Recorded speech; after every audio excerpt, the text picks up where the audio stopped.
Isang mapagpalang hapon at gabi na rin sa iyo, kabayan. Narito ang latest update natin dito po sa binabantayan nating bagyong Marce na may international name na Yinxing. Kabayan, bago ang lahat, pasuyo po ng like and subscribe at pahit na rin po ng notification bell para updated ka pa sa mga susunod ko pang weather update.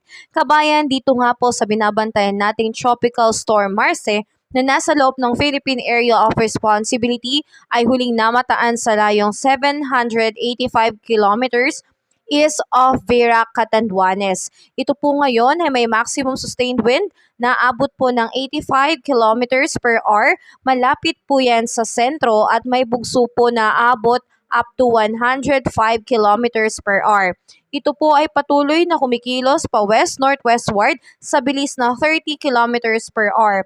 So kabayan, ito po ay patuloy na lumalakas at patuloy po itong nag-iibayo, kabayan, habang ito po ay kumikilos pa west-northwestward dito po sa Philippine Sea natin. Sa ngayon, asahan po natin na itong bagyong Marce ay patuloy nga pong kikilos sa loob ng Philippine Area of Responsibility. Ito po ay magpapalakas nitong northeasterly wind flow o hanging amihan na inaasahan natin within this week po lalabas. At kabayan, sa ngayon, ito pong trough nitong bagyong Marce ay patuloy pong magbibigay ng pag-ulan dito po sa may extreme northern Luzon, ang Batanes at Babuyan Island, at dito rin po sa may eastern section po ng Luzon simula ngayong araw hanggang bukas po yan by Tuesday. At asahan din po natin, kabayan, na posible pong itaas na tropical cyclone wind signal number 1 dito po sa may Cagayan by tomorrow o posibleng mapaaga, depende na lang po sa paglapit o pagkilos nitong bagyong Marce.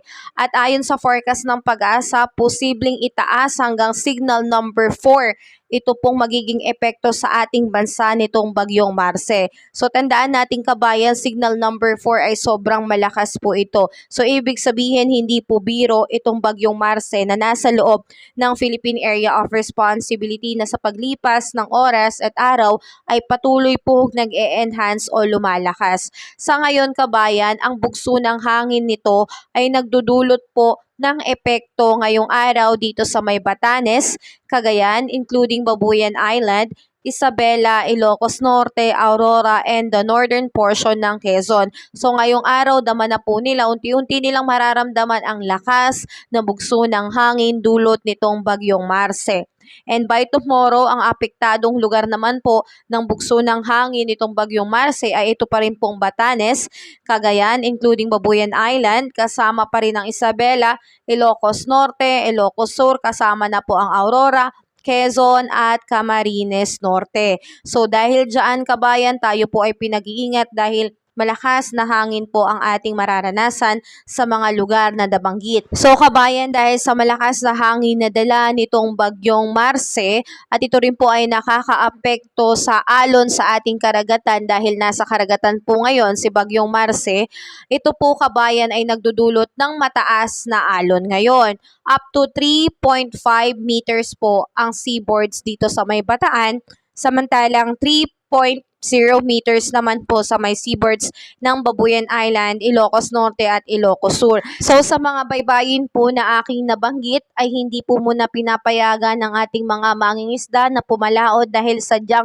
magiging mataas po ang alon at ito po ay mapanganib para sa ating mga kapatid na mangingisda. Sa ngayon, kabayan, ang tala po ng DOST Pag-asa, itong bagyong Marce ay patuloy pong kikilos generally pa northwestward simula ngayon hanggang ito po ay unti-unting lumiko pa westward sa mabagal na paraan at babaybayin po nito ang Philippine Sea sa east of extreme northern Luzon. So kabayan, ang track po nitong bagyong Marce ay inaasahan na magla-landfall sa vicinity ng Babuyan Island or mainland northern Cagayan sa Thursday evening po, November 7, o kaya naman sa November 8, Friday morning. So patuloy po tayong mag-antabay sa kilos nitong bagyong Marce. Sa ngayon, kabayan, hindi pa po natin ganun kasigurado kung gaano ba kalakas ang magiging pressure nitong Bagyong Marce, pero inaasahan kabayan na ito po ay maglalandfall po dito po sa may mainland Cagayan, Isabela. Kaya pinaghihingat po natin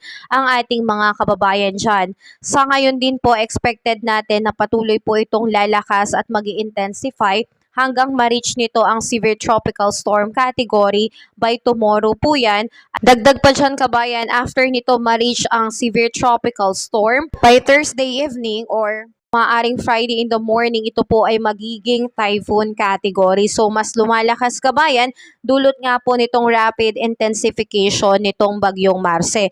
Kaya kabayan, patuloy tayong maging updated sa ngayon. Ang alam po nating posibleng maging apektadong lugar nitong bagyong Marce ay ang extreme northern Luzon at eastern part po ng Luzon. Kaya tayo po ay mag-ingat at tayo po ay maghanda na habang itong bagyong Marce ay meron pa po tayong pagkakataon na maghanda dahil nasa karagatan pa lang po ito at hindi pa po gaanong lumalapit sa Philippine landmass. So tayo po ay mag-ingat kabayan at paghandaan na rin po natin ang posibilidad na ito po ay mag-landfall dito sa ating Philippine landmass. Kaya kabayan, patuloy pa kitang i-update dito sa bagyong Marce. Kaya pasuyo po ng like and subscribe at pahit na rin po ng notification bell para updated ka pa sa mga ulat, panahon. Ingat tayo kabayan.